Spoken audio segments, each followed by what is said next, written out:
What job did you work at that was so bad you quit on the same day you were hired? A vacuum cleaner sales job. They explained that I'd have to go to people's houses and offer to clean one room for them with the vacuum, and I'd get paid if, during my vacuum demo, they bought a vacuum. Nah, I'm good. I like the vacuum, though. Story 2. Retrieving used formwork. 10 guys throwing 20-kilogram pieces of nail-infested timber down from 5 floors up. My job was to dodge the falling bits of timber and avoid stepping on nails while I did it for 10 hours a day. Duck that. No first aid guy on site. A nail hit each foot on my first day, which I disinfected, bandaged, and went back to work. Story 3. When I was 14, I got a job at one of the few fast food places in town that hired kids under 16. I went to orientation, where they explained the positions different age groups could fill. My job would be to take people's orders out to their cars. I wasn't allowed to touch money or work the fryer. I showed up on the first day plum and was told my whole shift would be on the fryer. I told them I was 14 and not allowed to, plus I hadn't been trained on it. The guy basically said tough crap and tried to hand me a hairnet. I just left. Story 4. Worked at a recycling plant for medical supplies. My job was to get inside the compressing machines and clean them. The machines were filled with blood needles and crap. It was absolutely disgusting. Plus, the place was infested with rats. Story 5. I was working at a restaurant. 1. A coworker told me the boss asked him if he would sell him his passport. 2. Different coworker said the boss asked him to be a guarantor in a totally blank passport application. 3. Some customers came up to me to say they overheard some men on the patio talking about substances deal, like in the way that they were discussing plans to do it. Unbeknownst to them, one of these men was the owner. Owner was from Albania, by the way. I quit that day and called the RCMP, sort of like Canada's FBI. Story 6. I was 18 and it was as a waitress for a fancy retirement home, where they made meals to order for the residents who all ate in a communal facility. Somehow, we were responsible for knowing a person's dietary restrictions. But there was no list of people with dietary restrictions as its protected health info. We were just supposed to figure it out. For example, if grandma was allergic to peanuts, forgot and ordered a dish with peanuts, we were held responsible. The men keep smacking my butt with their napkins and making inappropriate comments, which was fine with management because they were old senile. My first shift was supposed to be covering breakfast or lunch, 8 hours. But because so many people quit mid-shift, it became a mandated double. I lasted one day. Of the 15 people I trained with, only one made it 2 weeks. Story 7. I applied for a job online titled Feeding Baby Pigs. I got a call from a man, and he gave me a vague description of the job and said I could come to the pig barn and have a chat about it. So I showed up, and he continues to talk about it in a way that gave me a weird vibe. He seemed very desperate to hire somebody. He ran it by me that occasionally a piglet may need to be put down, so I figured that's what the elephant in the room was. I show up my first day at 7 a.m., and I enter the barn. You are required to shower off before you enter due to human swine disease contraction. After that, I enter, and the first thing I smell is the strongest odor of ammonia I've ever smelled. The place was like prison cells of 500-pound pigs, and my job was to feed them. I was instructed to shock them with a shocking stick if they were lying down and wouldn't get up to eat, which I didn't like. Sometimes you had to repeatedly do it, and it felt cruel. I continue to follow around this woman who is sort of touring me around / training me. I'm noticing piles of dead and blackened piglets in the aisleways. I guess it's common for the mothers to accidentally roll on them and squish them because they are so massive. I mentioned the overpowering smell of ammonia, but what was even worse was the amount of flies in the place, and they were so aggressive. You could barely take a breath without literally breathing in a fly, and if you did, it was a polluted breath of pure ammonia. I'm continuing the tour and still pretty much only feeding massive 500-pound pigs. At the end of our feeding round, we finally get to the place where the piglets are. There are slightly bigger pens with mothers nursing very small newborn-like piglets. There's a couple pens with a mother specifically for feeding runts from other pens that weren't strong enough to fight for a tit. What I learned was, if the runts in these pens still show no signs of being able to nurse, we need to put them down. I told her right then that I don't have it in me to do that, let alone every day, and that I would not be able to sleep at night if I did this for a living. I said I don't see myself pursuing this and don't want to waste anybody's time. I didn't mention all the other stuff to her. I used the baby pig killing as a point to get me out of there. I was only in there for 2 or 3 hours, but when I got home, I had a cough and sore throat for the rest of the day from the ammonia. By far, the worst job I ever had. Story 8. Away at college, needed a job, got hired on at a national pizza chain with a table involved. Anyway, show up the first day and quickly notice every single person working there is tweaking. Everyone. No way I was going to deal with a bunch of ducking tweakers and quit after my first shift. Manger asked why, and I told him because everyone here is tweaking. His response, "How did you know?" Maybe it was the dilated eyes. The fact that everyone here is sweating like it's 113 degrees out, yet I need a long sleeve shirt to stay warm. Story 9. Got a job at a sawmill right out of high school. It was probably opened in the 40s. Dangerous as hell. First day, one of the guys that worked there was bragging about how good the owner was to work for, held up his two-fingered hand, touched the two nubs one at a time, and said, "I got $500 each when that happened." About an hour in, I went to my car under the auspices of grabbing my thermos, left, and never went back. Story 10. As a teen, I applied for a standard teenage summer job, picking berries on a farm. Thought I'd be with other people, but turns out I was the only one hired, and half of the first 12-hour day was also construction helping the farm renovate their barn. Not worth it for minimum wage. Story 11. I was in a seconded job, but was later offered another job by the CEO of the company I was seconded to. He tried to convince me to take the job without any contract or any assurance that the position was in any way secure once I assumed it, and then later that day, tried to withhold my salary after he heard rumors that I was resigning. I was thinking of resigning, but I hadn't made my intentions official yet, so I pleaded my case until they finally released my salary. An hour after withdrawing my salary, I submitted my resignation. Story 12. Wendy's. I worked a lot of fast food when I was a teenager, but being corrected on the way I said mayonnaise was too much apparently, LeMayo. We are weird when we're kids. Story 13. When I was 16, I got a job at KFC. It was disgusting. The kitchen was dirty and people were rude AF. They had me making the coleslaw. It came in separate bags, i.e. cabbage, in single huge bag, carrots, mayo. I was mixing it by hand and in a huge vat thing. Found a cockroach in there. Told the manager and he replied that it was normal. I quit then and there. Noped out of that place. Story 14. I was 23, out of college with a business degree, and I had just done a year teaching English in Eastern Europe. And when I got back to the US, it was hard to find a job, 2008. My hometown is really small, and there weren't many opportunities, so I was primarily applying in nearest big city. I was living with my parents in full-time job searching for about 4 months when I got a job at a translating company. It was billed as a project manager as most of their work was remote, with translators working all over the world. For my first week, the company put me up in an extended stay with the idea that I'd find something permanent while I was there onboarding. Cool. My first day on the job, it became very clear that this global translating company was actually about 5 people, and my position as project manager was actually receptionist. Seriously, the most exciting part of the day was walking across the building to pick up the mail.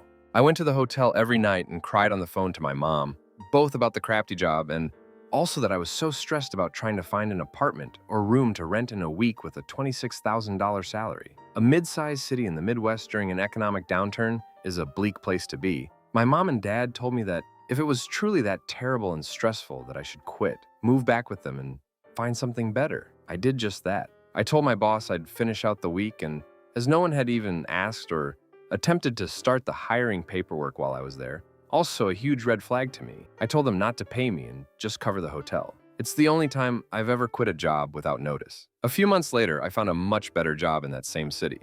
It didn't pay that much more, but was with a big local nonprofit, and the rest is history.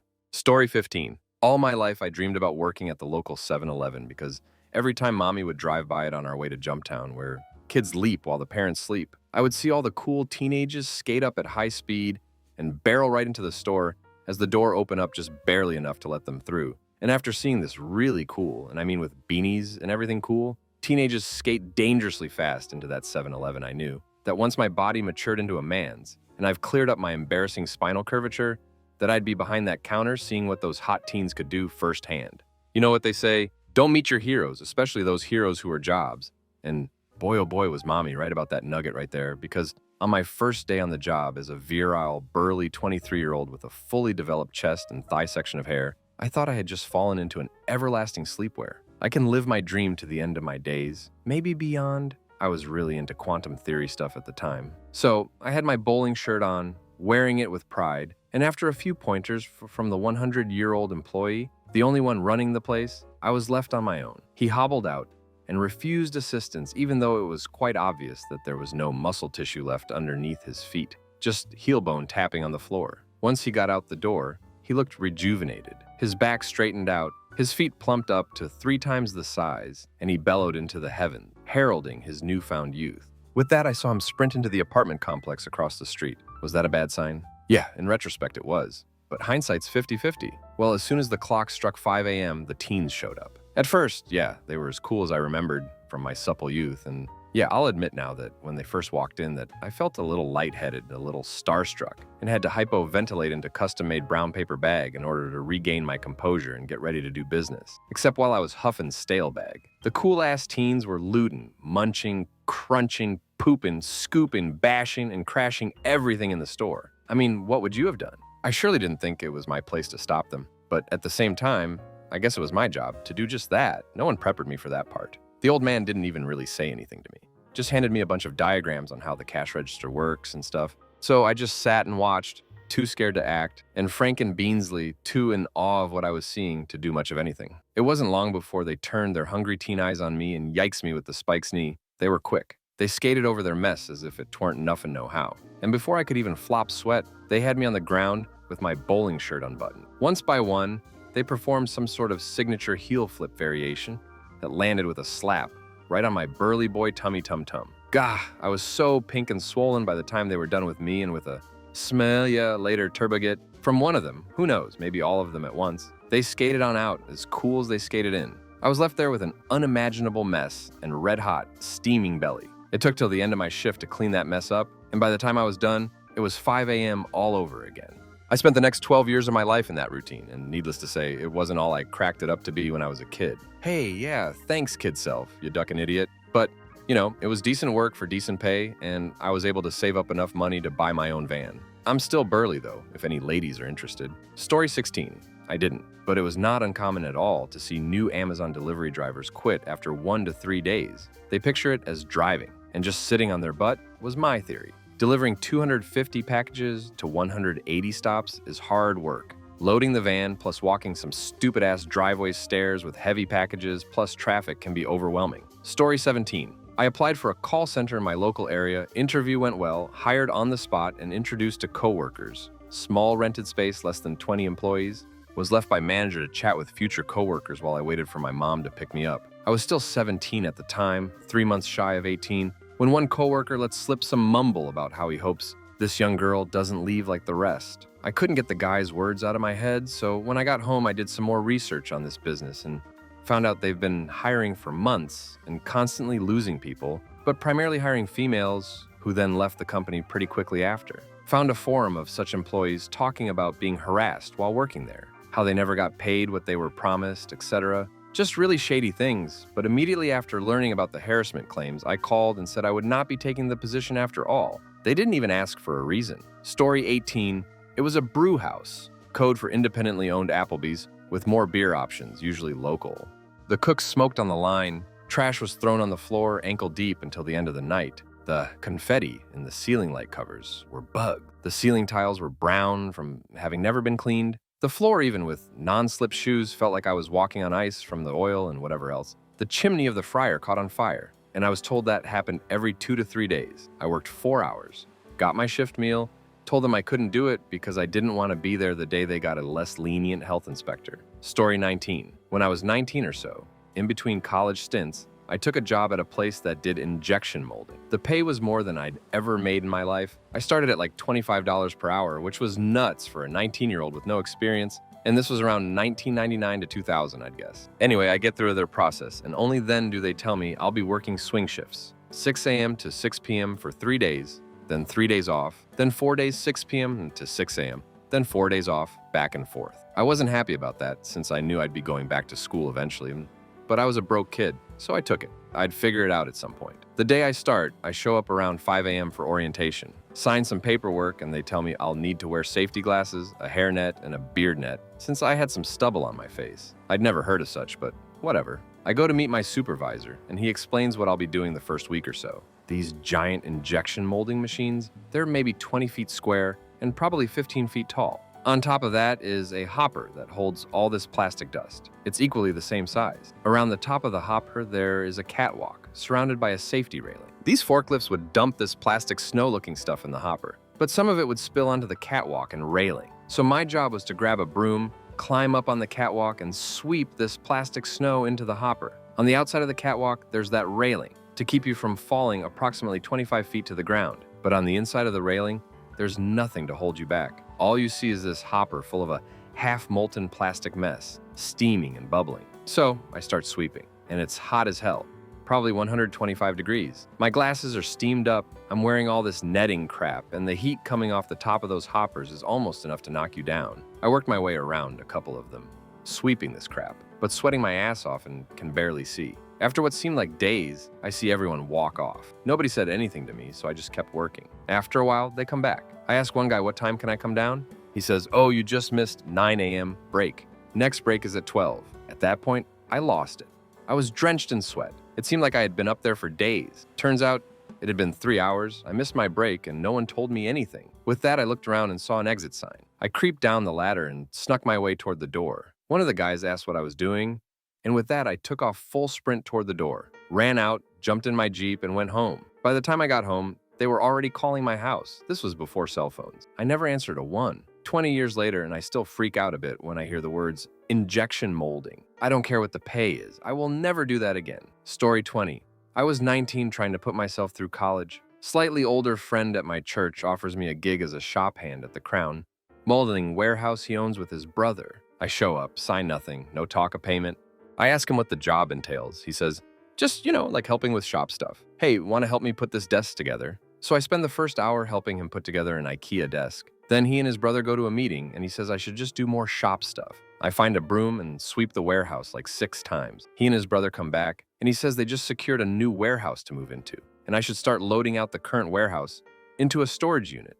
I'm like, great, some actual work. So he shows me the second level just filled with paint cans and loose paintbrushes. I mean, thousands of loose paintbrushes. Says he got a good deal on them and they'll be great to spruce up the new warehouse. He says he really needs them in the storage unit. The only catch is he doesn't have any boxes. He and his brother leave to go somewhere else, and I spend the rest of the afternoon carting armfuls of loose paintbrushes down a ladder and dumping them into my truck, then driving to the storage unit and dumping the brushes into a 4-foot-high 8x8 fortress of paint cans I set up so that at least it's an enclosed, organized pile of thousands of paintbrushes instead of just a pile of thousands of paintbrushes. After one of the storage unit runs, I get back to the warehouse, and the front sales lady has closed it down. It's 5 p.m., locked for the day, totally shut down. They all just went home and forgot about me. The next day, I got the flu, probably due to paint fumes or whatever I was inhaling in that attic level of the warehouse all day. Called in sick and then just never went back. He never paid for the day I worked, so I guess we both just assumed we were square. We're still friends to this day, and neither of us have ever spoken about that. One day, I worked for him. Story 21. When I had freshly turned 18, my father got me a summer job at the bakery he's been working in for 20 years. It's more of a warehouse that produces bread, but that's neither here nor there. My father's been there since I was a kid, and he's one of the veterans and very well respected. My scheduled shift was 1 a.m. to 1 p.m. I didn't have a license or a car at the time, so my father brought me to work. My job was to stand at a conveyor belt and watch bread go down the line to a slicer and make sure they were facing the correct way. We were supposed to get a 30-minute paid break every hour. Wild, I know. Well, no one told me when it was time for my breaks, so I worked 4 hours without one until the foreman asked me if I went on break yet.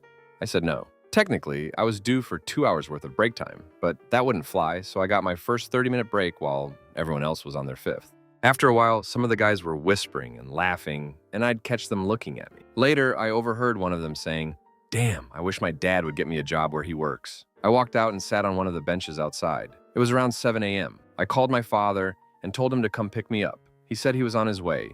Asked no question. When he pulled up, he asked me what happened. I told him flat out that I didn't get my breaks properly. I was tired and didn't like the work, and that some of the guys were making comments about him getting me the job. My father told me to get in the car. He walks up to the door, puts on the required PPE, and goes into the factory. He comes back out about 10 minutes later, blood on his knuckles and shaking with adrenaline. He said he took care of it. 2 days later, my father's on a paid suspension after an hour investigation. My father apparently beat the crap out of 2 of the guys, since he knew who they were and had issues with them previously due to comments. My father's been close friends with the foreman and some higher-ups for the past 15 years. So he got off lightly, and the 2 guys my father knocked sense into were fired. The company has security cameras with audio and captured the entire altercation of my father sternly speaking with them, and didn't launch into physical violence until they spouted slurs about us and slurs about me. Don't even know how they knew I was gay. I'm very straight acting and never spoke a word to them. I had a new job back in retail a week later and worked there for 4 years until I decided it was time to move on to a career opposed to a job.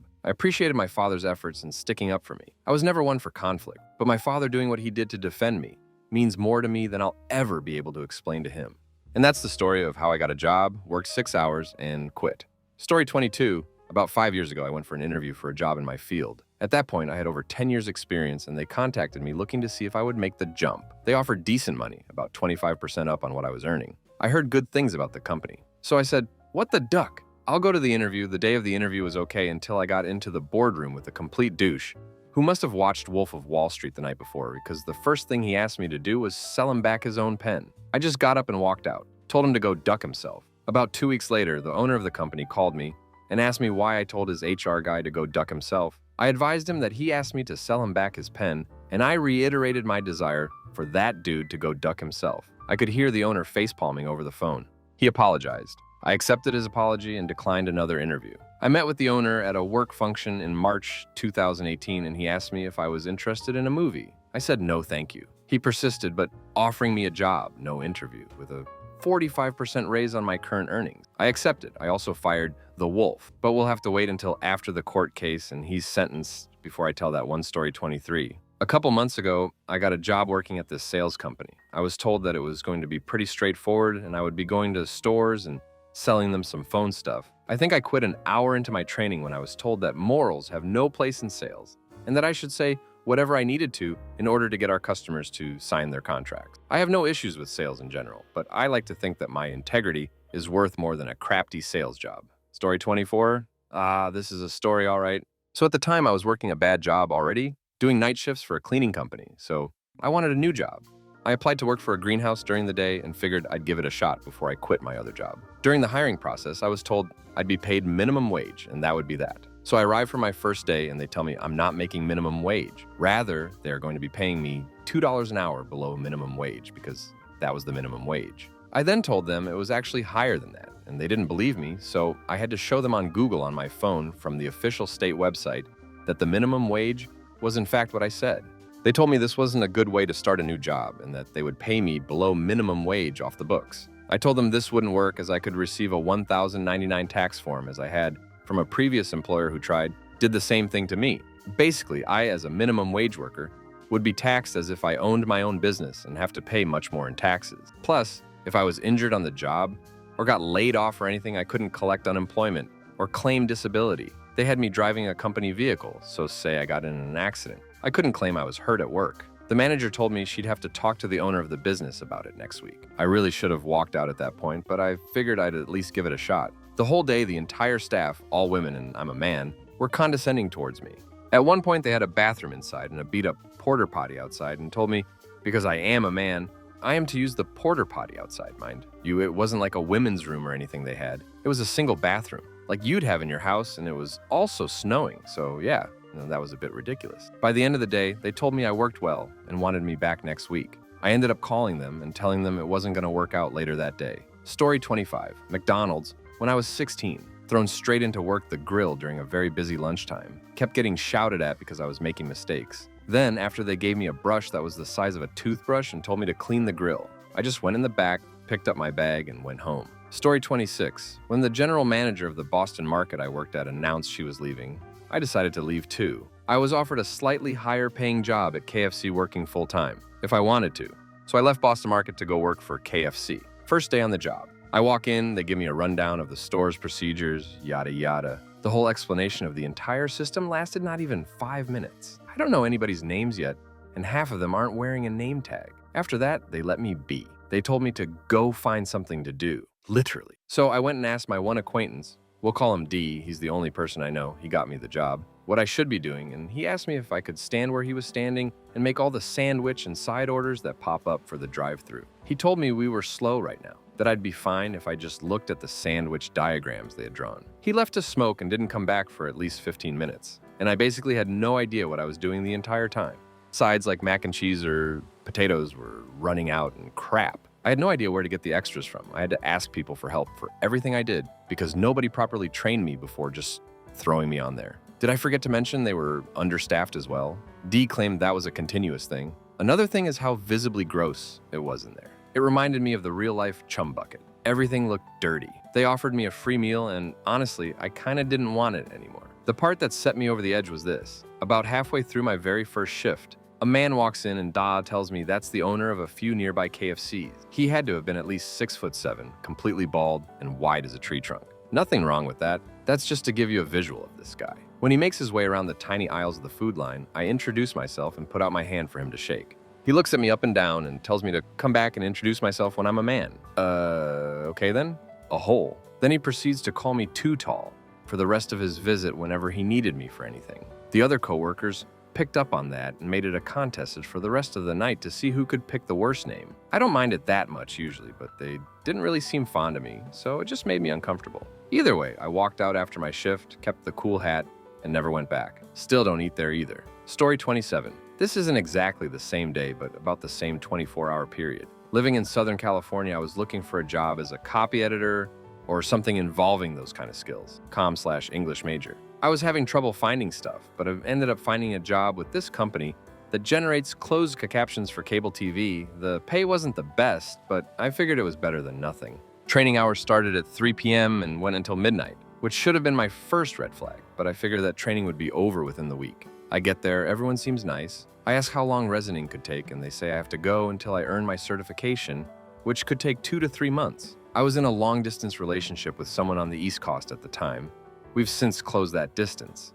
So putting that kind of work schedule on top of the time difference seemed like it would end in disaster. But I kept going through the first day because mama didn't raise no quitter. So each captioner works in their own workstation, a tiny one-person office with no windows, and a desk with 2 monitors, a headset, and a microphone. The way it works is you listen to what's being said on TV, then you repeat it in the most robotic voice possible into the microphone, with extra one-syllable shortcuts for punctuation marks. I was a little intimidated when I was shown how it's done, but I figure with training, it can't be that bad, right? Well, to start my training, they need 5 hours of audio recording of my voice, so their voice recognition system can be adjusted to me. How do they get these 5 hours? They sit me down in my small office and have me read 5 hours of old news transcripts from 2012. That was the most boring and mind-numbing 5 hours of my life. I was basically trapped in that tiny office and speaking nonstop. My throat got incredibly scratchy, which made me stumble over my words and mess up the recording. The carbon dioxide from nonstop speaking filled the room, and it got incredibly hot and stuffy. By that point, I was considering quitting, but wanted to see the night through. I went on my lunch break feeling like I wanted to kill myself. I just needed anything to take my mind off this, and figured some Chipotle could help. Well, duck. I pull up to Chipotle, and there's such a long line that it would take more than my 30-minute lunch break to get my order. That was the last straw. I came in and quit the next morning. The manager seemed to expect it. It must happen a lot. I still have the coffee mug they gave me during onboarding. Story 28. Stood at stack of approximately 30 unfinished doors. Lifted the top 1 inch and slid it forward 3 inches so another guy could grab and feed it into a machine which trimmed the side. When all doors were cleared, I rolled along another stack and started again. Repeat for about 5 hours in deafening noise. First day, last day. Story 29. My first job ever. In high school, was looking for a new gym to continue gymnastics. My mom found one to check out, but it turned out to be a kiddie gym. I didn't have a job at the time and they were hiring, so when she came from the front desk with paperwork to sign, I said, sure, why not? My first day was working a kid's birthday party, and boy, oh boy, was that a mess. I was so nervous because they didn't provide any instructions except for, just follow our lead and you'll figure it out. The only uniform they had left was an extra large men's t-shirt I had to tie up with a rubber band. When the mother at the party handed me a juice box, I started drinking at BC. I had been on my feet for 3 hours and was thirsty. The manager pulled me aside and told me I had violated rules because I wasn't supposed to drink in front of customers. I had so much anxiety about ducking up that I almost started crying, which is when she then told me someone needed to get into this giant bee costume and interact with the kids for the last half hour. At this point, I had mostly been staying to the perimeter and was quickly realizing interacting with kids was not my forte, so I politely said, I think someone who's been there longer than a day should be the mascot.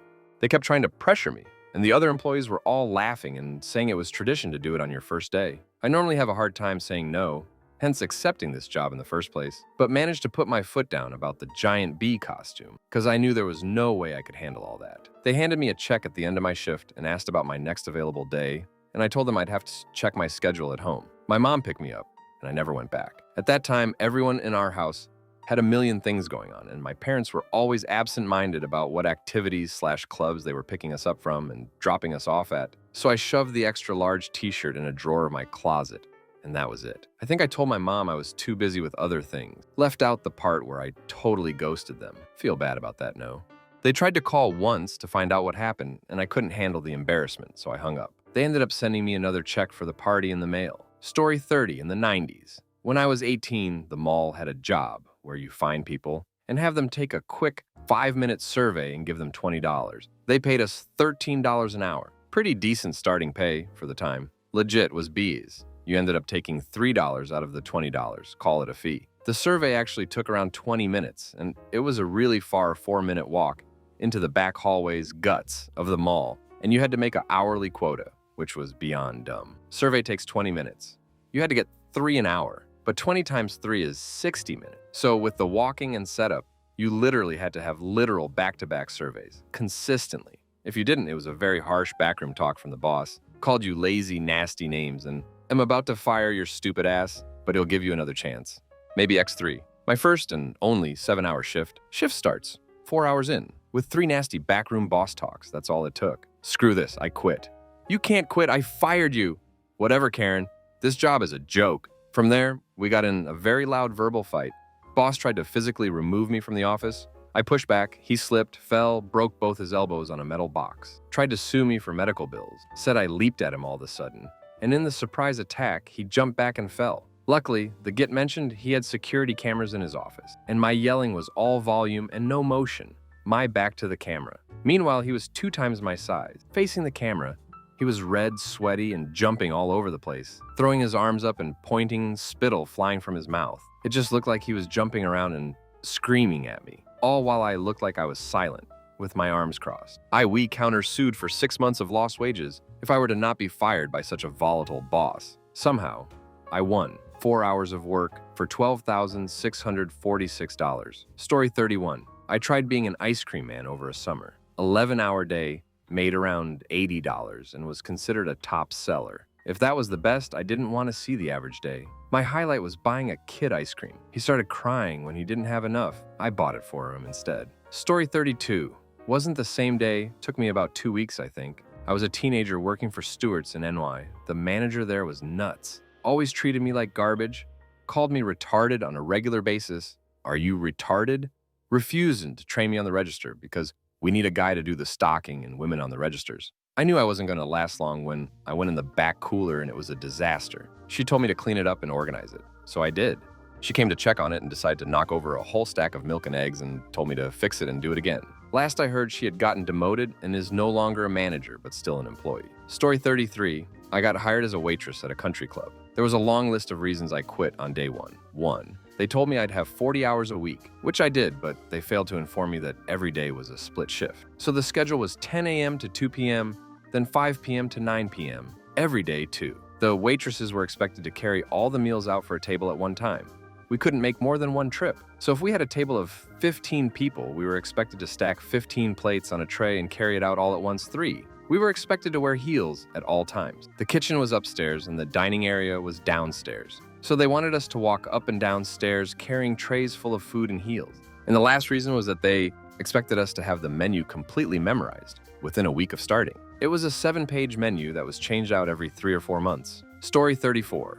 I was hired as a GM for a Popeyes in my local area. We were going over the food safety procedures, which included handwritten tags on the open chicken in the refrigerator. The open time allowed was 48 hours. And was instructed to retag them for a further 48 hours when the tags expired instead of disposing of the chicken. Then was told if the food safety officer showed up and actually tested the chicken, it would be the manager in charge that would be held accountable. 2 hours into my first day, I noped right out of there. Story 35, a commercial artwork gallery at the nice mall in town. It's a long story that I'm too lazy to type on mobile, so I'll give you the SparkNotes version. Overprivileged young French woman was gifted a gallery from her father. She was extremely high maintenance and clearly never worked a job in her life. She would yell at you for not rolling prints correctly, not holding them 100% right, etc. Again, this is all in one day. By lunch, I had an idea that this probably wasn't going to work out and that I couldn't work for a person like that and it wasn't worth the money. About an hour left in my first day, a large Indian family walked into the store average-size people, had to have been at least 12 people spanning 3 or 4 generations. The dad reached out to one of the pictures and knocked it over, allegedly denting one of the corners. After that, all hell broke loose. This woman lost it, screaming and yelling at this very nice family, ordering them to stay put, demanding they pay for the print and the mounting. She ends up having one of us call the police, so then there was this large family, security guards, and the actual police. Since I was in my 20s, my balls were decently sized, so I decided it was as good a time as ever to quit. I asked for my wages for the day and left with a check in hand. It was one of the better decisions I made in my younger years. That gallery is no longer there, and ended up lasting maybe a year or so. Story 36. Didn't actually even work a day there. Turned down the position even though I was desperate for work after a surreal red flag-filled interview. The position was for a network administrator. I applied because I knew a guy that worked in their IT department that I had worked with before and had tons of respect for. Well, that and I was a newly divorced single mom who had been out of work for months after being laid off during the 2008 recession. I really wanted this job. The first red flag was while in the lobby waiting to be called in for the interview. The workplace was toxic, no one's smiling, everyone's snarking at each other, just an overwhelming, oppressive, negative feeling. I dismissed it as nerves, but recalling this after the interview made sense. During the interview, I was peppered with inappropriate questions like, was I married? Did I have children? Did I expect to take time off just because my kid got sick? Did I expect to be able to leave at the end of the day just because it was after 5 p.m.? Since I was single, was I one of those man-hating women's rights nut jobs?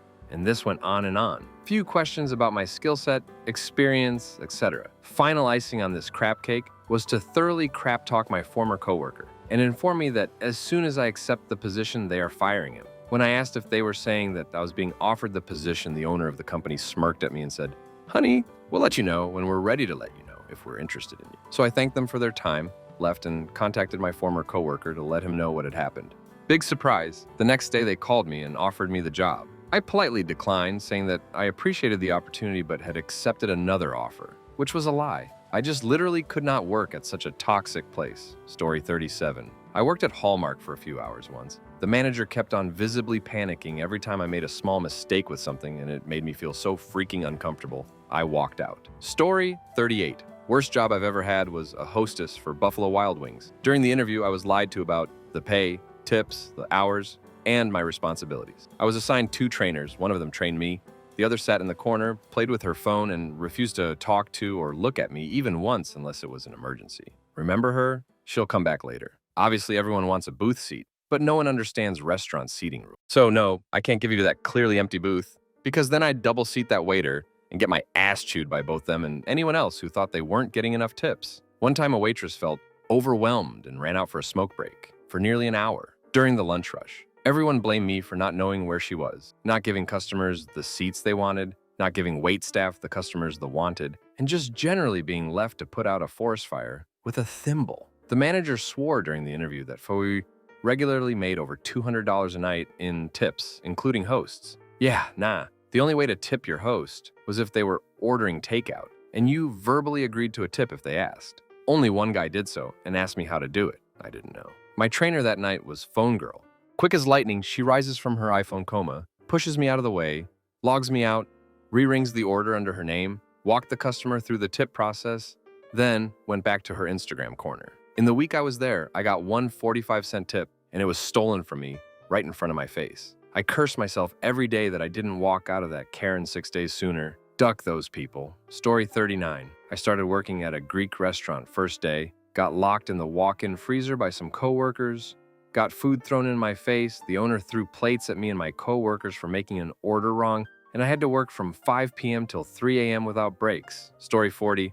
I wanted to quit, but I couldn't since it was my college internship. I was a computer science student back in 2004 and interned at this web development company back in the Philippines. First task they gave me was help my mentor with his job creating an online shopping experience for a client. My job was to take an entire catalog and type it word for word into a text file so he could copy and paste it into the pages he was creating. To this day, the most mind-numbing experience I've had. Story 41. Not a job, but a client I work in it. Managed service provider. We provide it to small, medium businesses so they don't have to hire an IT guy. The client was some hot outsourced human resources provider. Their office was a top-floor office on some 40-story building in downtown Phoenix. Guy was always talking about how they came from nothing and built their way up to the top. Look at me now, Dad. No office staff, but enough offices for approximately 20 people. He said yes to every service we offered. He wanted the whole enchilada, paid for a bunch of hardware, for a new server, and a bunch of new networking equipment. He leased it all with an AT equipment provider, so we were not on the hook for it at all. The boss always said the guy gave him really weird vibes every time we met with him. A week goes by and the dude calls us in a panic saying he's getting hacked and that he shut off his servers just in case. Sure, it could happen. I have told people to unplug servers due to infections before. He couldn't give me any info on what he saw. The phone lines are tapped. He needs me to come over and look into it. I drive over, only a mile or so, head up and ask him what is going on. He thinks some old business partner is trying to get into his machines. Okay, well, let me look at them. I open the server closet door and the server is beat to crap server. The UPS, the batteries, the switches smashed to pieces. Apparently, by his definition, they were now turned off when asked. He said he took a golf club to them because he couldn't find the power switch. I left, called my boss from my car, and we never talked to them again. Apparently, the dude left the country. The secretary has no idea where he is. Story 42. Didn't quit that day, but a few weeks later, BC, I needed the money. Got a summer job as a cart pusher at Walmart when I was 18. I'm a nerd, so I actually listened to the video training they make you do on your first day. From the videos, I took away 2 important pieces of information. 1, I was supposed to come inside the building if it started storming with lightning. And 2, I was to pull no more than 10 carts at a time linked together. That day I worked by myself, no help, no actual training. It was absolute hell, trying to keep the store stocked with carts on a busy summer day. Later that day, 15 minutes before my shift ends, the first bolt of lightning streaks across the sky.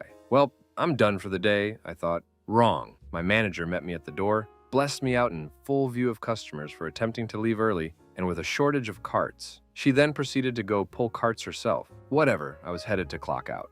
The walk to the time punch would take the last 5 minutes of my shift. Unfortunately, the GM saw this altercation, also blessed me out, and told me to get my ass back out there. I happily obliged, assisted my manager with pulling in rows of 30 carts at a time, and thought my help would be appreciated. Wrong again. I was blessed out for a 3rd time by the same managers for having worked 30 minutes over. Now that I had just finished my first year at a military college, so I was not opposed to harsh language or hard work, but I did expect clear directions and went straight to R that day. They basically told me to ignore the video training and do my best not to get hurt. Story 43. Not me, but my coworkers. When I was 19, I had a summer job doing quality inspection of vias on ceramic substrates. What that meant was you got to work, put on a clean room suit, went through the air bath, and into the clean tent. Clean tent was dark, not pitch black, but not light enough to read much. Long table in the middle with 2 stations on either side. Sit on stool. Retrieve the first tray of substrates. These were about the size of an old photo slide, about 2 inches by 2 inches, but a little thicker. Place the first piece on the lighted microscope stand and inspect, scanning the entire piece as you're hunched over the microscope, side to side, about 3 minutes per piece. Note inspection on sheet, reach for next piece. Repeat by the hundreds. Repeat on Tuesday, then Wednesday, etc., etc. There were 2 of us that made it through the whole summer. Most of the other hires lasted 1 day or less. More than 1 hire left during the training session. Story 44. Car dealership. So I get hired at this car dealership and they sent me to training in another location for 4 days. There were 6 other people in the training class plus me. While in training, 2 of the guys in the training class recognized each other. One was a former corrections officer and the other a former inmate. His offense was something auto-related, not involving any bodily injury. So 1 person out of 5 serving time in prison got me thinking that I don't recall the dealership conducting any background check on me. Then I started at the actual dealership. The day I started at the actual dealership, some guy that worked there was arrested for trying to strangle his girlfriend and had his mugshot clearly visible in his mugshot, plastered all over social media, with his work shirt clearly visible. So I start to sort of shadow this one guy, and about 2 hours in, he says he has to leave early today to take a substances test for his parole. A quick Google search revealed he had been convicted on federal charges for arranged substances deals involving large amounts of substances. Later in this same day, I overheard another guy talking about when he was in, and based on the context, it was clear he was talking about prison. So I Googled him, and he was in prison on charges related to the accidental overdose pass of a woman he met online. Apparently, instead of dialing 9-1-1, he instead leave her. I learned all of this the first day, so that made me think maybe this place was running a special program for felons. Either way, I'm not a felon, so I noped out of there. Story 45, Ponderosa Steakhouse. I was hired to work the buffet. About 2 hours into my shift, the restaurant is dead, so I ask if it can have a 5-minute cigarette break. My trainer says sure, and I take the break. Then some guy who I hadn't yet met comes out and asks me what I'm doing. I tell him taking a break. He then yells at me about how he is the kitchen manager, and he decides when breaks are taken. I told him I didn't know that was a rule. It's my first day, and I'm trying to understand how everything works. No one has introduced me to the guy. No one has explained the rules. All I've learned is how to work a buffet. He says he doesn't care, and that I should be careful to not make such a bad first impression. So I called him an a-hole and walked out. The general manager that hired me follows me out to my car and asks what the problem is. I told him about my first meeting with the kitchen manager and how I found it inappropriate to yell at me on my first day for not knowing any of the informal rules of the kitchen. The GM says, well, that's the way he runs his kitchen, so you better figure it out. So I called him an a-hole too and walked to my car and left. The next day, the kitchen manager calls me to ask why I'm not at work for my shift. I told him, not only are you an a-hole, but you're a ducking retard as well. I obviously quit when I walked out last night. He then asked me to come in anyways because they were shorthanded. I hung up on him. Ponderosa went out of business shortly thereafter. I wonder why. Story 46. I was a student and applied for an engineering job who does government contracts a little lower than average pay, but they said I could study when there was no work, as long as it was related to the field. I have 10 years experience in the field. Moved across the country to start. 2 days in, they said I could not study. They're not paying me to learn. Sat around all day calling in every contractor in the state for 2 weeks just in case. All of the engineers were outsourced to another country for a third of the pay. They had us drive 8 hours to the job site and stay in a motel for 2 weeks where I worked in attics running cables in 90-degree weather, climbing up and down ladders. I worked with 2 people. One, it was his first job and got hired because his family member worked in HR. He slacked off constantly. The second was there for 10 years and got his hours cut since there was not always work. He refused to climb ladders, so he hardly did anything. Meanwhile, telling me to work harder and no breaks. If we were required to work overtime, we didn't get paid, but just told to add the hours to another day and take time off. These were government contracts, so they were required to pay a certain wage, which the CEO just pocketed. Left after day 3 of work. They had to have been breaking like 4 laws. Story 47. I had a working interview at a busy restaurant for a bartending position. I've never bartended before, and they knew that. I show up, and it's so busy, it's reservation only. They tell me my trainer called out, so they're just gonna throw me in, and I can just pour beer and wine. They ended up having me make all of the drinks and would talk down to me if I had questions, even though I've never made these drinks before and don't know where anything is at. A customer even asked where the bathroom was, and I couldn't tell them. Didn't get paid, servers kept all of their tips. Never went back. Story 48.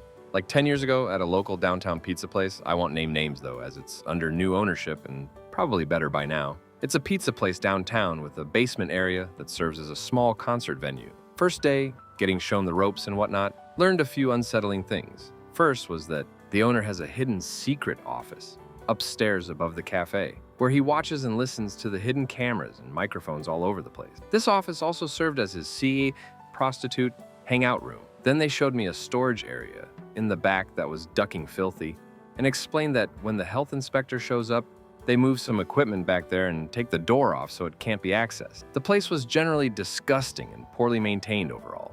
What finally made me just say duck it was when the first pizza I ever made was very slightly overcooked, and the owner let me know that the retail cost of that pizza, along with anything else I messed up, would be deducted from my minimum wage paycheck. Noped the duck out of there after 3 hours. Story 49. FedEx ground contractor paid $120 per day, not per hour. First day was supposed to get some training on the scanners and ride with a driver. Showed up at 6 a.m.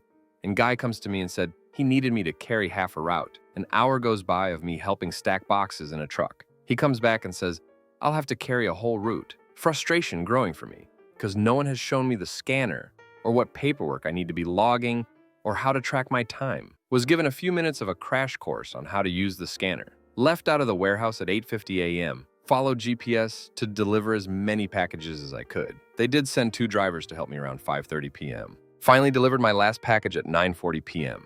Got back to warehouse at 10:20 p.m. Handed my scanner in. Called my boss to ask how to put in my time, and he said that I needed to write down that I got back at 4 p.m. because he would get a strike from FedEx for having drivers out that late. Plus, he said it didn't matter since I make $120 regardless. I politely declined and said I'd be putting down my real time of departure and arrival in. I later called him on my way home and said I would not be back in the morning. He begged for me to just come in one more day, but I said no thanks and hung up. Pretty salty about this one, especially considering I never even got the day's pay for that. Didn't want to deal with that guy ever again. Wasn't worth it. Story 50. While in graduate school, I got a summer job working for a landscaper that was doing a huge project in a newly constructed tract housing community. When I arrived, he set me to work digging a hole in a patch of rocky dirt. He didn't have a spare shovel and no handheld digging tools. He wanted me to dig a hole by hand. I tried it with gloves on, but it was nearly impossible, so I had to use my bare hands. After an hour or so of sharp rocks digging under my fingernails and cutting my hands, I walked to my car and noped the duck out of there. I ended up getting another job with a company that constantly violated labor laws. The violations weren't that hard on me, so I stuck it out for the summer. Turns out a coworker was documenting everything, so I spent the last few weeks of the summer watching the company try to convince everybody to lie about our work conditions to try to save their ass. Everybody hated the owner, so nobody lied. Story 51, I was 19 and lived in a very small college town. I really needed a job and was hired for the late shift at Taco Bell. Now let me clarify, this Taco Bell got stupidly busy. From 10 p.m. to when the bars close at 3 a.m., it was so packed, it was basically standing room only. They had cops in the lobby to limit the in-store customers to only 250 and to break up fights. I show up to work and they say, "There's no time for the regular training," and threw me on the drive-through register. I had no idea what I was doing. I didn't know there were so many customizable items and ended up getting order after order wrong. I had a continuous line of drunken kids screaming at me. I lost count of how many times someone threw up. Then one of the assistant managers came up and told me, "When you see someone pull out a gun, just duck behind the wall." Not if, when. I told them I was going to the restroom and walked right out the door. I went back the next day through the drive-thru and returned their uniform. The whole situation was absolutely insane. Story 52. My husband has 3. First one, he was going to be working at a botanicals warehouse. He took 2 steps out of his car and got tackled by the State Bureau of Investigation. They handcuffed him and put him in the car. Turns out the place was selling illicit botanicals. Luckily, everyone corroborated the fact that he hadn't started working yet and was just remarkably unlucky, so he was released after a few hours. Second one was at a rural trash company. He was supposed to ride on the back of the truck. The other guys thought it would be funny to haze him and started speeding and swerving around. He flew off the back of the truck and hit the gravel road. He ended up being bruised and SC'd up, but okay. He told them to duck themselves and didn't go back. It's worth noting that a guy had just passed the next county over 3 weeks prior from falling off the back of a rural garbage truck. Third one was at a dog food plant. There were maggots everywhere. He couldn't handle it and quit. This is a dude who has worked some really crafty jobs for quite a while, so if he said the conditions were too bad, I believed him. Story 53. I got a job bar backing in a downtown bar/club. My first day turned out to be $1 beer night and was insanely packed with, well, the type of people that are excited by $1 beers. In addition to stocking the bar and washing the dishes throughout service, I also was responsible for making the food with a fryer and microwave and running this food. Since I was running food, I was also responsible for clearing the entire bar/dance floor of dirty glasses. I started at 2 p.m. and the place closed at 2 a.m. We finally had everything done at 3 a.m., which was when I was told I would be sweeping, mopping the entire space, and cleaning the bathrooms. Cleaning the bathrooms meant hosing the entire space down from eye level. As I was finishing mopping the main floor at 4 a.m., the owner, who had just shown up to drink and do coke with his friends, decided it was a good time to start ducking with me. I had never even met this man. When I finally finished, the head bartender/manager told me he'd be paying me in cash for my 14-hour shift, giving me a 6-pack for my shift drinks I wasn't able to drink, and told me he understood if I never came back. The next day, I woke up violently ill for the first time since childhood. Needless to say, I never went back. Story 54. Telemarketing for end-of-term life insurance. Basically, an auto dialer would patch you through to some poor old git in a nursing home, and you'd have to read them a disgusting script about how their families would be so much better off when they die if they just paid an additional $21.99 a month. When lunch came around, I told the owner to have a nice life and didn't come back. Story 55. Working the night shift to stock shelves at a craft store. I thought it would be a dream job. I could organize my favorite kind of stuff all night when I'm up anyway and listen to headphones. I ended up quitting after my first shift because the people in charge were very negative about everything and completely impossible to please. They were particularly mean about the day shift employees, but they had nothing kind to say about anyone. That made me uncomfortable. But the worst for me was that they'd tell me there's no organizational system to just put stuff wherever in the new holiday display, but then correct every single choice I made. Just give me a planogram, damn it. Story 56. Had this online test as a software engineer job candidate. I had 12 hours to complete it. Test was given by 6 p.m., finished it by 4 a.m. or 5 a.m. Had to build this app and did it with flying colors. At 6 a.m. that same day, I got a Zoom call to present my work. Then they hired me on the spot. Awesome. Then they asked me to work on something ASAP because a client of theirs needed it. Mind you, I haven't slept yet. I wanted to impress them, so I said, okay, it has to be done in about 24 hours. They needed it the next morning. It wasn't simple and couldn't be done in a day or two, so I had to pull an all-nighter starting right away to be able to complete it. By 6 p.m., I already felt burned out. I haven't slept in over 36 hours by this time. I called up the dude on Zoom and said, I can't imagine doing this all the time. They're killing me. He said this was their work environment and this is common. I told him, sorry, not for me. Hung up and went to sleep. Story 57. There is a garbage Cajun chain restaurant called Razor's. I got hired to work as a line cook. At this point in my life, I had worked on a couple of lines where they were serious about cleanliness and the quality of our cooking. So I was shocked by the disgusting conditions of this place. This particular location in Concord, NC was foul. Just seafood and chicken left out at room temperature for hours, built up crusty crap on everything. But what out me over the edge was that on a Saturday night when we were slammed, they didn't have a dishwasher. Apparently this was a regular thing. They wouldn't hire a dishwasher. Instead, they just made the line cooks wash this huge, disgusting pile of dishes after they pilled up all night. When we were closing down the line, and then the craphead manager came up and said, hey, go ahead and get those dishes done. I looked at that huge pile and said, yeah, sorry man, I'm not gonna do that. You need to hire a dishwasher. If you can't afford one, that's your problem. You hired me to cook and I cooked. Then I just walked the duck out. Story 58. I got a job for a summer camp that was being hosted at my high school and it was MF, 7 hours a day for 3 weeks. They told me at the interview I'd be making $10.15 an hour and I'd be a camp counselor assistant. So first day, they assigned me to help the crafts guy. And for the first 4 hours, I'm basically helping kids do the craft while the counselor sits at his desk watching YouTube on his phone. Then lunch rolls around and the camp director calls me into his office to sign the last of the paperwork. I read over it because my grandpa drilled it into my head to read any paperwork you have to sign. Glad I did, because if I signed it without reading, I would have agreed to be paid $8 an hour. Brought this to the director's attention, and he tried to play it off as a clerical error and that I should sign it anyways. You'll still get $10.15 an hour. Told him I won't sign unless he prints out the paperwork with the right amount. He refused to print it out, so I left the building and walked home. All the camp counselor assistants were in a group chat, so I told them what happened. Most quit within a week except for one guy.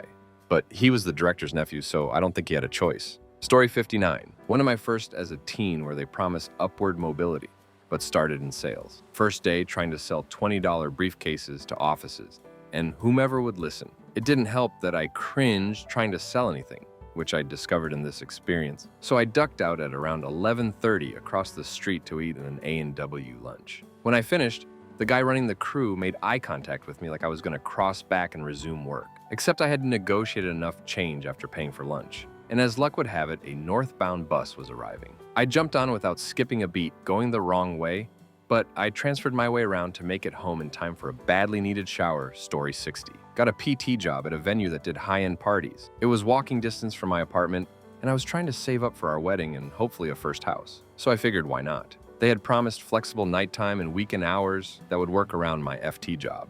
Day one, the girl who was training me didn't bash anyone or anything, but she definitely didn't have anything positive to say about working there. She dragged every task out to take as long as possible, explaining that you never wanted to look as though you weren't busy. Major red flag to me. The final straw was when we took a cash deposit. I was directed to just leave it on someone's desk. They'd get to it on Monday. This was Saturday. So for 2 days, cash I was responsible for was just sitting in plain sight. No way. My FT job was in finance and I wasn't jeopardizing that for some side gig. I finished out the day and never came back. What's the fastest you've ever quit a job? Story 1. Interviewed for a job at a grocery store. During and after the interview, I mentioned that I couldn't come in before 9 because I had to take the bus and it was the earliest I could possibly get there. Was told multiple times that that was just fine and they could schedule me within the time frame I needed. Only made it to the training day. Afterward, they sent me the schedule and had me starting at 7. I called a couple times and tried to get a hold of the manager to change it. He wasn't available and never called me back. I took this as a red flag about how they treated their employees and didn't bother showing up. Story 2. Worked at a discount clothing store for 2 days. Apparently, they interpreted me telling them I have class on Mondays and Wednesdays as the days I'm available to work. I told them about it when I noticed. They said fine. Called me on Monday wondering where I was at. And I told them I have class and can't work today or Wednesday. Then they call me on Wednesday for the same reason. So I found the reason why turnover was so high. They were all dumb as duck and can't even remember basic information or to write down things they can't remember.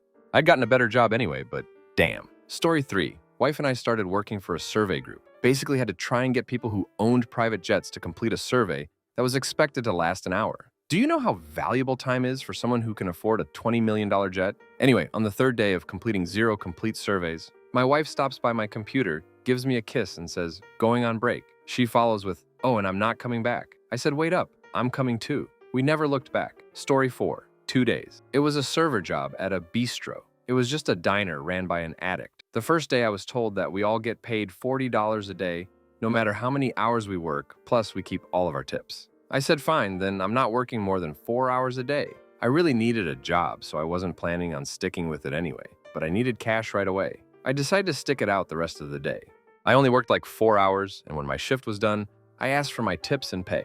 I was told to clean the bathroom first, just mop the floor. Being stupid, I did, and the owner left while I was in there. I called her and she made up some story about her having to run an errand and she'll pay me tomorrow. This was obviously all informal, off the books. There was no interview beforehand, etc. The next day I come in and before I start my shift, I ask for my money. She tells me that I will get the $40 a day at the end of the week, not what was said on day 1.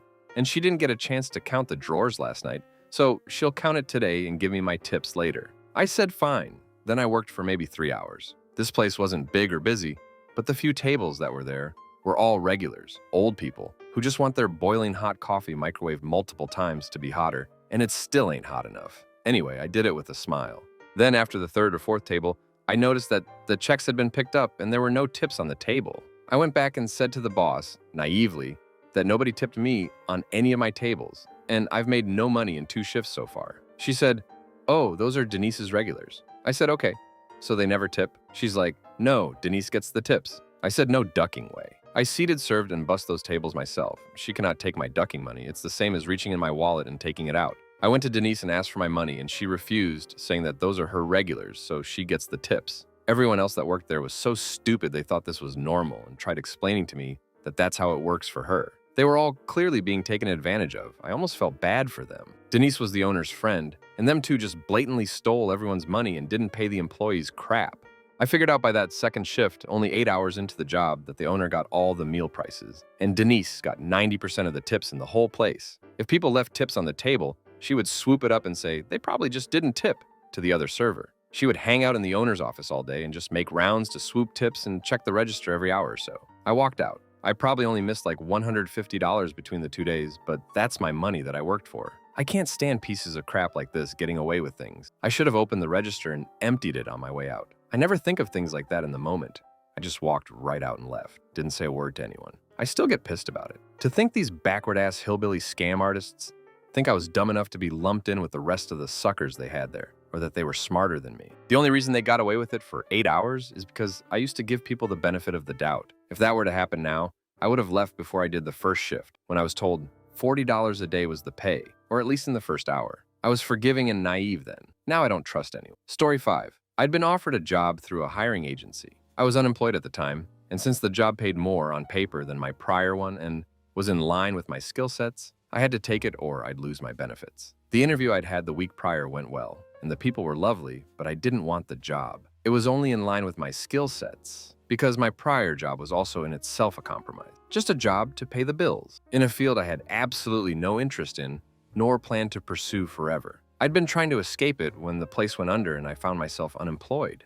So when I got the call from the agency telling me that I'd been hired, I cried. Everything in me was screaming, "This is a mistake." The only saving grace was the fact that despite their normal salary-only policy, which allowed them to exploit 50-plus hour and frequent 6-day work weeks, I was being offered an hourly rate so that I could at least be compensated better. So I went to my first day and everyone was nice. This was an industrial setting in which I'd been selected to work logistics, and I had to pass through production floor to get to the offices. The person who led me to the offices worked on the floor, and as we walked, we chatted a bit. And she was kind enough to warn me that A, the insurance was overpriced, and B, the turnover was high. The second little alarm bell came when my would-be boss told me how excited she was to finally get a weekend, and that they'd worked 40 out of 52 weekends the year prior, and how if she didn't have someone in her office to cover her, she couldn't take vacation. I was that cover. She had a vacation planned for about a week after my start date. And then I went to meet HR. The HR woman had been out when I was there for my interview the week prior, so this was our first chat. She, like everyone else, was genuinely friendly and warm and very easy to get along with. so I felt comfortable thanking her for allowing me, as requested, to be hourly instead of salary.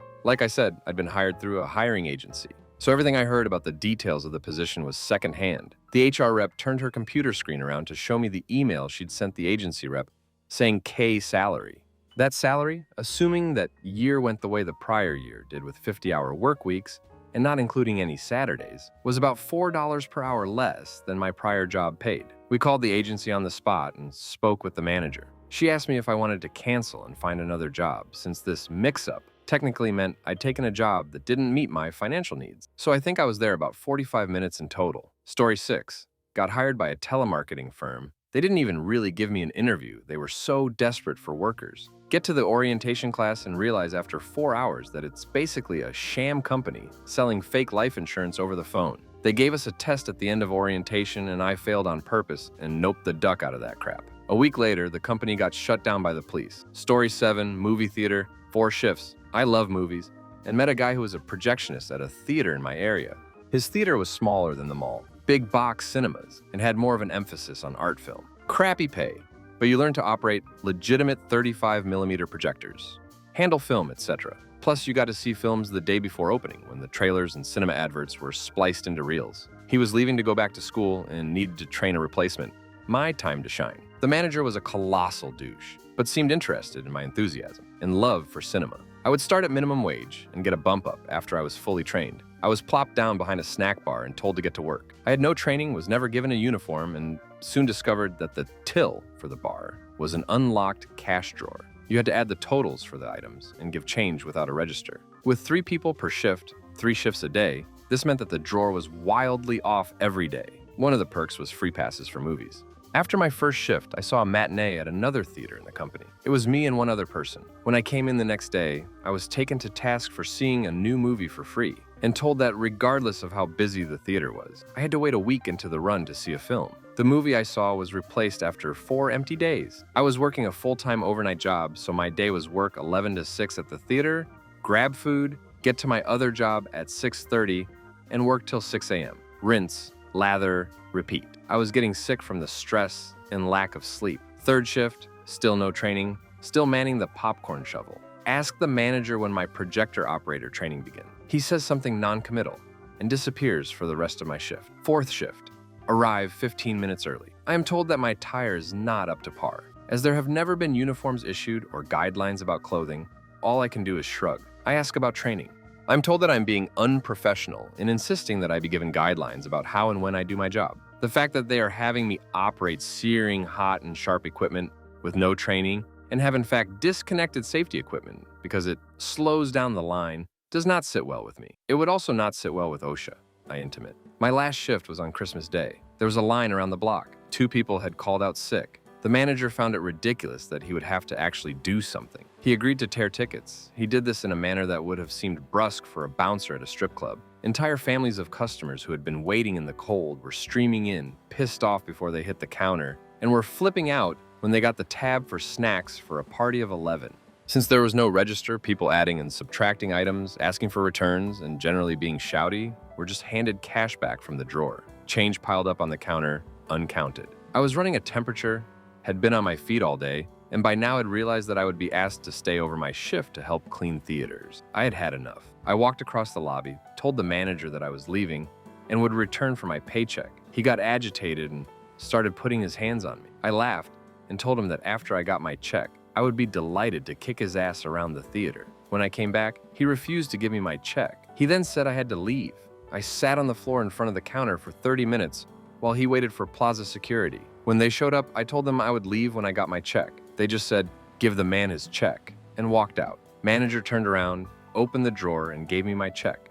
I left and never returned. Story 8. Wendy's for 2 weeks when I was 16. They made me clean toilets all day, and they were a holes to me because I couldn't make 3 burgers in less than 20 seconds. I literally just got there and couldn't memorize all of the sandwiches that fast. Such bees. Story 9. One day. I got hired as an assistant manager at a GNC. I showed up my first day and found out the only other employees were the manager and another assistant manager. The 3 of us were supposed to split shifts and work alone. You couldn't take a break because you were the only employee on shift. Also, most of my pay was supposed to come from commission. That first day, I had 2 customers all day long.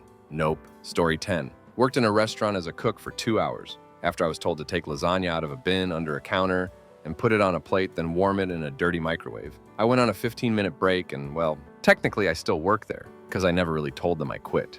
And I still haven't collected my $14.50 they owe me. That was 14 years ago. Story 11, 2 hours and 10 minutes. I was offered a job as a typing assistant for a local law firm, typing what was dictated on mini cassettes. After an hour, some of the stuff I was typing seemed odd. Not legalese odd, like some random Latin phrase I couldn't understand. More creepy. Another half an hour in, it had become downright disturbing. Turns out, as the new guy, I wasn't trusted with anything important. I was writing this a whole's personal correspondence, which wouldn't be so bad if A, he wasn't quite difficult to understand due to talking so quickly, and therefore every now and again, I'd have to get the typing pool head to explain what he meant to me, and B, some of the stuff I was having to ask was disturbing.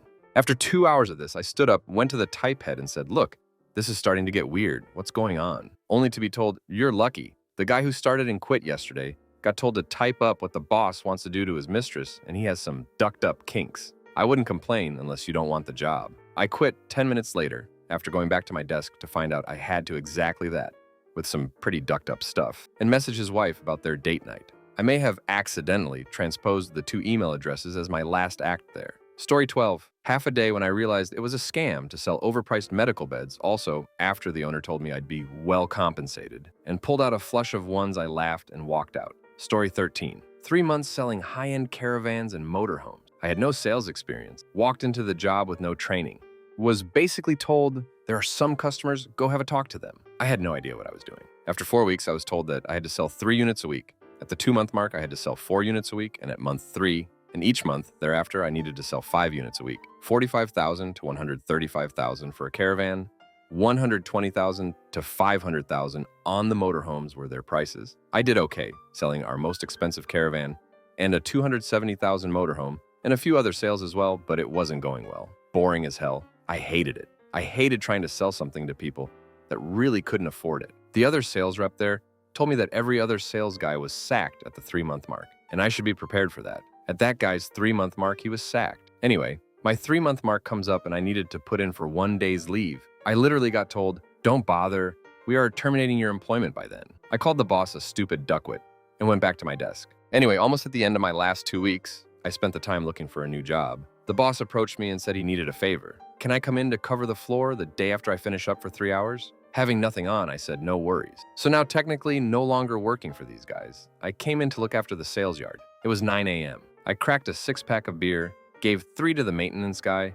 and 3 for me. I sat in the sun drinking beers for a couple of hours. When a customer came in, I told them the truth. "Sorry, don't work here. No idea where anyone is." The rest of the time, I sent the company's promotional helium balloons with junks and tits drawn on them up into the sky. The empty beer bottles got thrown onto the roof. Duck that place. Duck you, Danny. Story 14. Started a job working as a memorial mason. Was told during the informal interview that it involves no heavy lifting. We use pump trucks and flatbeds to move the granite to the van from the workshop and then from the van to the plot in the cemetery. Also, every month if everyone hits all of their targets, you get an extra week's pay. Hours were 8 a.m. to 4 p.m. with every hour afterwards being paid at time and a half. Ducking, yes, I thought 25,000 pounds a year as a 22-year-old. Nope. First day, there was a single pump truck in the whole place. If you've ever held any substantial amount of granite, you'd know it's heavy and dense as duck. Now imagine a 2-foot wide, 6-foot long slab of the crap. That thing was easily 90 to 100 kilograms. They had me stand on top of it whilst it was on a forklift in order to remove it from the van and back into the workshop. I was stood 7 feet in the air, helping to balance a slab of the devil's vulcanized crap and preventing it from falling and becoming waste. There was no ventilation in the workshop where granite/marble was constantly being machined. I did a little research and found out about this lovely disease called silicosis. It's essentially asbestosis, but with silica particulate instead. Eager to please and not dismiss the opportunity to potentially earn $25,000 a year, I returned for a second day. 5 a.m. start. We load over 2 tons of headstones onto the transit van. UK driving law requires an additional qualification for anything exceeding 3.5 tons. The guy I was partnered up with was cruising around the M25 at 70 miles per hour whilst being seriously overweight. I asked about potential fines from VOSA. The response I received, "We take the points on the chin and the boss pays the fine. I'm not risking my driver's license for this crap." Was told by the same chap that codeine and morphine will become my best friends within a month due to backache. He exclaims that he took a dose of morphine before arriving at work. We arrive in London just before 9 a.m., head to a wiki store to buy some peripherals for the jobs we have that day. He pays for them out of his own pocket and tells me the boss will reimburse him come payday. We arrive at the cemetery and lay an admittedly beautiful headstone. He tells me I followed his instructions on how to do it all perfectly. The time is now 12 midday. We pack up and head to the next graveyard. There was a funeral ongoing at this next cemetery, so to be respectful, we wait for the procession to finish. 2 hours later, we finally start on the second job of the day. It's now 2 p.m. This graveyard closes at 3 p.m. We got everything out of the van and ready to start when the warden comes and tells us to pack away because they're locking up. We start our exit from London. The workshop is only a 90-minute drive from London on a good day. On a good day, we didn't return to the workshop until 10 p.m. that evening. I was then told to be ready for the same again tomorrow. Said goodnight to the fellow I was working with for the day. Headed home and never returned. Emailed them with my bank details as they hadn't taken them as of yet, along with my hours worked. And that's the story of why I will never take another job recommendation from my girlfriend's parents. To make matters worse, the owner of the business is my girlfriend's half-sister's aunt. Story 15. I left after about 6 hours once. Sorry in advance if this gets long-winded. So I have my master's degree and 2 bachelor's degrees. When completing my master's, I managed to somehow get a 4.0 GPA despite going through chemo during my 3rd of the 4 semesters. Anyway, I had a very hard time finding a job after graduation. I spent a lot of time looking at jobs in HR. Now, HR isn't directly related to my education, but I still check off all of the requirements for our position. I couldn't find anything to save my life. The only companies that seemed interested in me wanted to pay me $15 an hour, which just wasn't going to cut it. I decided to go against my gut feeling and try working with a recruiter. Now, for anyone that hasn't worked with a recruiter before, I advise you to be very careful. In my experience, the few recruiters I worked with were all self-plus-righteous liars who tried to take advantage of me. They lied about the details of the position, the longevity of the role. One told me a position I was interested in could very well turn into permanent employment. But when I went to the interview, I asked them, and they told me it would be 3 months at the very most, with no chance of extension. Or they lied about the wages. Now, for the role, I quit after 6 hours. The recruiter mentioned it was a month-long contract with the possibility of extension. I told her I was looking for a $45,000 salary, of course, only 1 month's worth. And she told me that was reasonably, and she'd be able to lock that down for me. A $45,000 salary translates to about $21.63 an hour. She calls me back after I interviewed with the people at the company, which is actually large and well-known, and tells me I'll get paid $18.50 an hour. I asked what happened to the rate. I was told it was reasonable, and she told me the best she could do for me is $18.75. I know the recruiter and the firm have to make money, but she was trying to nickel and dime me for $6,000 off of the year-end total I was looking for. I decided to go in and give it a shot. When I got there, I spoke to the woman in charge and asked her what the conditions would be for me to get an extension, and she told me it was strictly budgetary and would have nothing to do with how well I performed. That left a bad taste in my mouth. Not her fault, and I got really anxious. I felt like I was wasting my time there. After those 6 hours, I went to talk to the woman in charge again and told her about how, after my cancer, I needed stability in my life and couldn't work in a job where my future was unclear. She was very understanding and had no hard feelings. A few hours after I left, the recruiter called me back asking me what went wrong, and I explained everything to her. She seemed pissed, probably because she wouldn't be getting her commission, and told me I couldn't expect a permanent job right out of school, despite having just earned a master's degree. She really seemed upset that I was doing what was best for me. Joke is on her, though, because I got hired into a permanent role 2 months later at $49,000 and got a $6,000 raise 4 months into the job. Story 16. A while ago, I started working in the cafe of a Sam's Club. Soon after I started, I was on the schedule to close one night. I had no training in closing and had absolutely no idea what to do.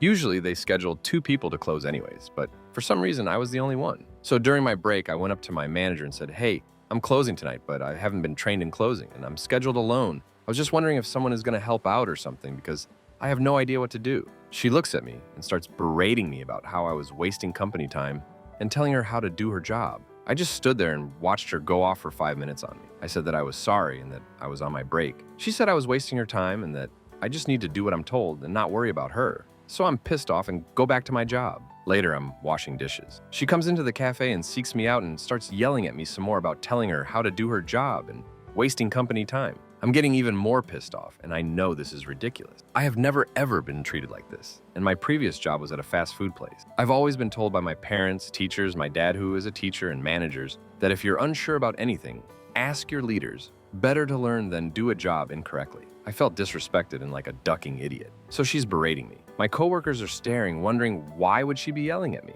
Because they all already like me. Because I'm a good worker and don't duck around. So I say, you're the one who's wasting company time by standing there yelling at me for simply asking a question. I have never closed before and I don't know how to, and I was simply asking because I didn't want to do things incorrectly. This infuriates her, and she threatens to go to the head manager. I'm starting to tear up because I have never challenged an authority figure like that. She keeps going and I repeat myself and say, you're wasting company time by yelling at me for simply asking a question. She finally leaves, and I ended up getting help in closing. The next day I walk in for my shift. She's speaking to another employee. I'm still pissed off, and she's speaking so someone else. So I think, great, I don't have to greet her. I start prepping to make pizzas, and she stops mid-conversation and says, what, you can't say hi to me? If we're gonna have a problem, we can take it to insert store manager's name. I say, you were literally in the middle of having a conversation with someone, and I'm doing my job. She threatens to go to the store manager again. This Karen is literally seeking me out now, so I quit. I couldn't stand to work in that toxic environment. My GF, who worked there for a while after me, told me that they fired her recently, story 17, before my first training shift even started. It was a restaurant in Houston called Tequila's. The interview was really bizarre and uncomfortable, and based on that alone, I figured I probably wasn't cut out for this place. I remember the interview having a lot of riddles and hypotheticals. That was weird, but I wanted to give it a shot. I had never been a waiter before, and the allure of tips kept my interest. Literally right before my first training shift was to begin, the dude who had interviewed me walked into the main dining area, the place wasn't open yet, and started screaming and cursing at the staff. They all looked terrified, and after the yelling ended, I asked if this crap was normal, and they all said that it was. I took off the staff shirt, walked out, and immediately got a job at the burrito place next door. The burrito place wasn't the best job, but I never got screamed at. Story 18. I worked at a big grocery store chain as a courtesy clerk, fancy word for bagger, every crafty job that needs to be done that nobody else would do. And I stayed for about 3 to 4 months. There were 2 red flags in the first week of my job where I knew it wasn't going to be worthwhile. I'm on mobile if the formatting is off. Red flag number 1. I show up to training where my trainee knew him from school, stole right in front of me, said he's never gotten caught in 2 years. Safe to say I didn't learn crap during training. First day on the job comes around and they give me some crazy task of taking out every trash can in the premises, primarily the huge parking lot. There was so much trash in the parking lot, trash cans, it wouldn't come out unless I wrestled with it and turned the whole thing upside down. The cheap plastic gloves I was given broke through my fingers, and I got garbage juice over my clothes multiple times from heaving overfilled garbage into the dumpster. Why am I telling you this? A coworker who was a crafty, lazy person 20 years older than the teenagers working there was sent out with me when the manager was there, but stayed inside, not doing crap except complain and act busy, like the rest of the adults working minimum wage there, who think they can boss kids around. Red flag number 2. Later that week, a security guard approached me and sent me to the manager while I was putting items back. Manager told me to not let people in the back, where all the inventory is, again. I'm really confused. And I found out that a coworker, who I still don't know who it was to this day, said I let a customer use the bathroom in the back and left them there with the merchandise. The fact that I wasn't even asked, even if I was the new guy, if I did it pissed me off and spoke to how the managers treated us. Fast forward a couple of months of putting up with crap, poor management, no incentive or reward for being an employee that's not crafty, degrading work. I quit.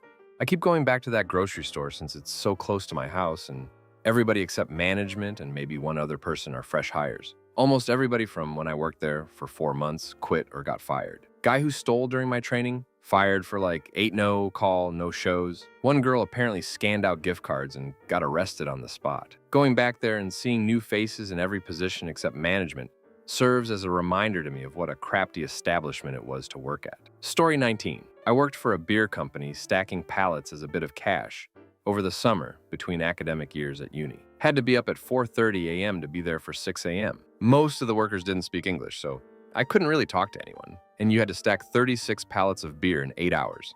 The beer needed to be stacked 6 feet high, wrapped, and moved around to another area. I never found out where because no one could tell me due to the language barrier. Honestly, I just put it in a random area and walked away a lot of the time. The job was extremely hard, and unless you were a Marine or a bodybuilder, you couldn't stack 36 pallets in 8 hours. Every day, the manager would shout at me in a thick Russian accent that I didn't really understand because, despite being drenched in sweat, covered in dirt and cuts, apparently I wasn't pulling my weight. We got a break every 2 hours, and on the seventh day, after having the weekend off, because most people couldn't keep up, the manager refused to give us any breaks for the day. I flat out told him it was illegal, still went forward with it, and the next day I went in, and he told me I wasn't required for the day.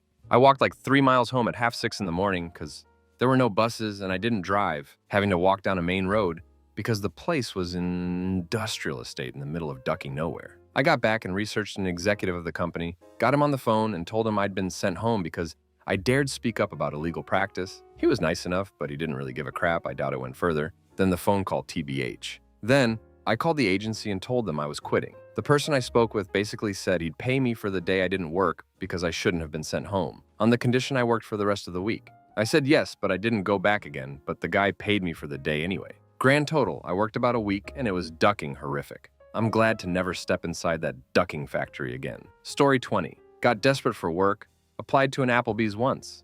They hired me as a server. First time on that side of the job. On my first day, the person training me was kind of an ass about everything, reiterating things like, get all the dressing out of the jar, like every last drop. So you'd waste 20 minutes of labor for 25 cents of blue cheese dressing. Okay, whatever, I need money, so I sick the jar dry. They are showing me the dining room and poorly explaining their numbering system for the tables. After about 30 minutes, I get called into the back office. Some lanky-ass black dude, leaning back in his chair, smoking the room up like he's a sleazy strip club owner, starts laying into me. He's outraged because I didn't shave that morning. My face doesn't tolerate daily shaves well, so I usually do it every 3 days. It wasn't bad at all, but I probably could have done it if I had thought about it. After caring me out about my appearance and giving me a warning, he sends me home to clean myself up. The staff there seemed to indicate this was normal behavior. I had just come from a job with a seriously abusive supervisor and wasn't about to put myself in that situation again. I went home, shaved, put on an interview suit, went back to the restaurant, told him in front of the whole staff he was an ass and that I quit because nobody should have to deal with his attitude and that I'd be by at the end of the week to collect my check. Come Friday, a hole still gave me a hard time over the money, accused me of somehow forging my hours. I was with my trainer the entire time, and she's the one that signed me in and out. After grumbling some crap under his breath and making me wait 20 minutes, he handed me a check. I've never been back to an Applebee's. Story 21. I didn't actually get offered the position, but this was major red flag during the interview process. I was going for an e-commerce/digital marketing position for a pretty big retailer. Over 20 stores in the country and 40 years trading. I'm being interviewed by the 2 company directors, their merchandiser, and their stock manager. They went through 7 people in the previous 5 years. The 2 company directors openly told me they thought previous people were incompetent, and one girl left after 3 months as it was too much for her. We get into hours. The position was advertised at Monday, Friday, 9 to 5, around 30 hours a week. A recruiter reached out to me. I didn't actually stumble across this myself. I was asked if I couldn't work any days. I said I usually do Tuesday, Saturday in my store, but if that wasn't a possibility, I would be fine. At least I have Sunday off. The director told me we don't believe in a day that you can't work one. Why the duck did you ask me then? 2, I explained I had hospital appointments to honor and that they schedule them for Mondays for me. That's fine, I can make up the hours during the week. Next, I'm told that I'm expected to get the job done. It would be reasonable to expect me to work 9 to 7, 9 to 8, perhaps 3 to 4 nights a week to get a project finished. That's fine. You know, certain times it can be hectic. I can clearly just take my overtime back, right? No, we don't do time in lieu. Okay, so what are the hours? We don't have a set amount. You're here to work until the job is completed. Then they explained that they would expect me to come in on the weekend to pack product for shipment and respond to emails at the drop of a hat. Sometimes being available to work a 7-day week, he then says he's having issues, having people sign off on their contracts with this. Clearly. I decided these guys have not yet visited planet Earth, so I told the recruiter how they seriously misrepresented the role, and they basically wanted a lackey. I was so not interested after this interaction, but then they turned me down for being overconfident, as in not sitting there sweetly and nodding away instead of actually having a reasonable discussion and pointing out the pitfalls. Disgraceful. Be wary of companies that want you to live, breath, and treat the business like your own baby without treating you like a valued employee with appropriate pay. Story 22. I needed part-time work, so I applied to Nathan Bodyworks. It was nearing the holiday season, so they were hiring. First day was like a 4-hour ask what scent they're looking for instead of can I help you? Videos, day, and maybe 15 minutes of floor time before being let go. I was told to come in for the closing shift the next day. Second day consisted of me slipping a few times and asking people, "Can I help you?" and being immediately told this was the wrong greeting. I switched to "What scent can I help you find?" and still got the same answer from everyone. No thanks. No one was listening to what I was saying. I was told to engage every person who came within 10 feet of me, even if I saw them blow off the first 2 employees who approached them. My section was the back of the store. This is the exact reason why I avoided this store. Their policy is to bug the crap out of you from the moment you enter. There was a brief meeting where we were encouraged to start putting glittery spray and lotion on people without asking permission. Children were the choice subjects. Even at 18, I was not about to grab a child and put lotion on them without asking permission. At the end of the shift, we began the closing ritual. My last job at this point had been Toys R Us, and I'd frequently worked closing shifts there. Even during the holidays, we were usually out within a half hour. I asked how long closing takes for this store, which was about 1/4 the size. Oh, anywhere from like 3 to 4 hours. During Xmas, we don't get out until after midnight. I went up to the shift supervisor and told her not to put me on the schedule for the following week. Had a similar experience at Steve Madden. I decided to only work the one day, but was heavily pressured to buy a pair of shoes to work in. The rule was that you had to work in current Madden shoes, and mine weren't current enough, I guess. The whole day was them blasting house music and taking turns trying to get me to buy a pair. It was a commission job, after all. I finally bought the cheapest pair and quit over the phone after the shift ended. They decided not to send me my paycheck and got in trouble for it during tax season. Story 23.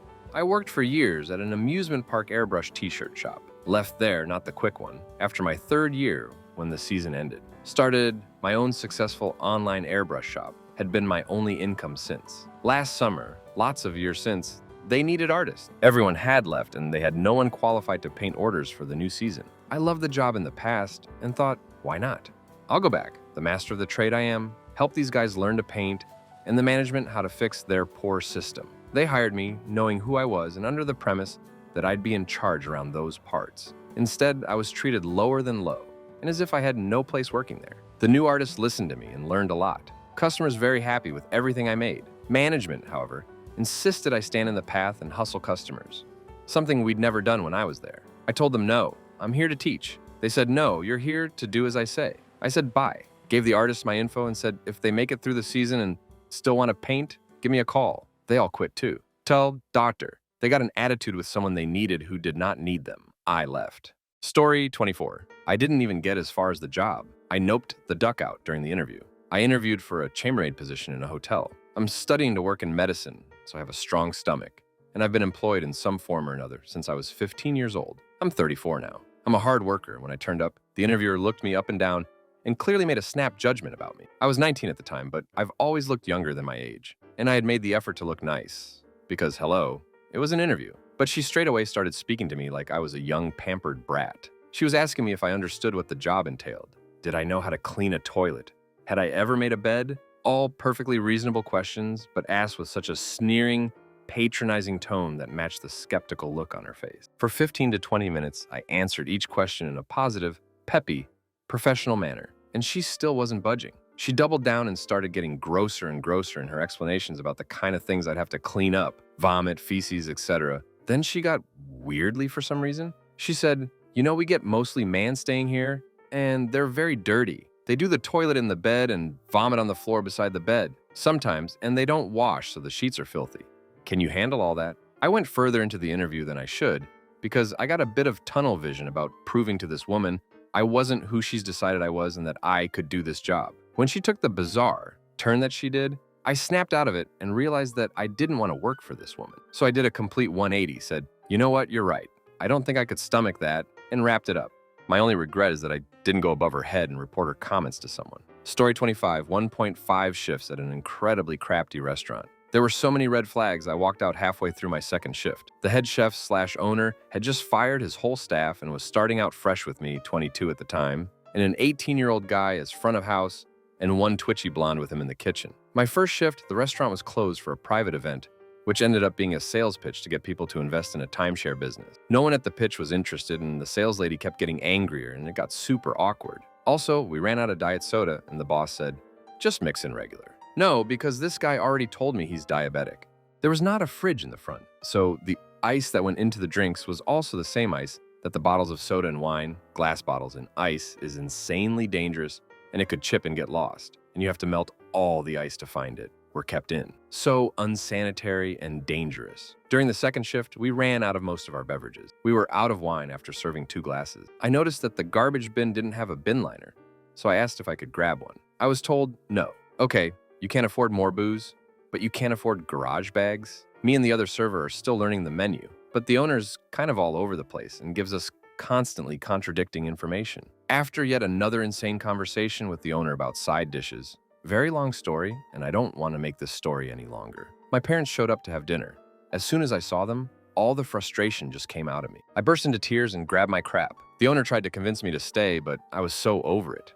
My parents took me home, and a few weeks later, the place shuttered, never to be heard from again. My mom told me later she had reported them to the health department when I told her about some of the poor hygiene practices. Don't know if it was that or the money issue that closed the place, but I am relieved it's gone. Story 26. I take work pretty seriously and pride myself in my work history. Every job I've ever had, I've worked at for at least a year. Except one. I got a job as a hotel maid. I have mad respect for hotel maids now, for sure. I went in for my first training shift and it was awful. Hardly any social interaction. You're basically by yourself the entire time. And it's pretty physically exhausting as well. No breaks. You work until you're done, so no set hours. Oh, and no days off. They didn't really go over that stuff in the interview, so those facts were a little shocking. It wasn't that horrible, but God, I hated it. I finished that one shift and never went back. The one job skeleton in my closet, haha.